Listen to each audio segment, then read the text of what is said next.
Amannya gange nze Kemali Anet, nkola n'ekitongole UNEB nga looya wa UNEB.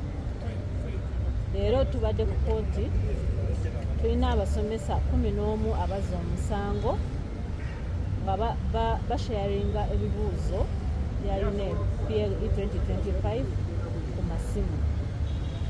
Kino kikontana n'amateeka section 25 of UNEB Act Cap 259. Ffe nga UNEB engeri gye baakolera etteeka oba bituufu oba si bituufu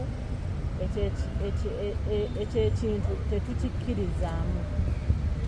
Tuba tugamba bw'oba ofunye ebintu bwe bityo oba PLE n'otandika obisaasaanya oba ocontradicting oba okoze ekintu ekikontana n'amateeka, kyava babaleese mu kooti.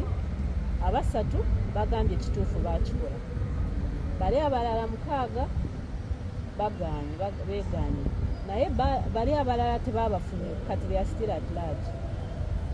Mu kukkiriza eryo etteeka, mu kukkiriza ensobi eyo gye baakola, mu kuzza omusango ogwo gwe baakola, baba balina obbawa ekibonerezo kya fayini miliyoni 2 oba okubasiba myaka 5.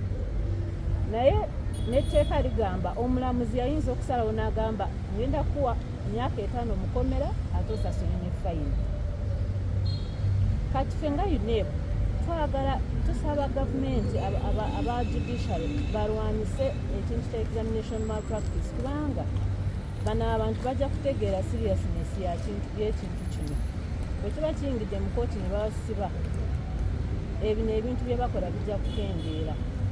Katono omulamuzi agambye ku 25 Novemba ajja kujja asome ensalawo ye ku bana abasatu ababuulidde kooti nti kituufu baakikola.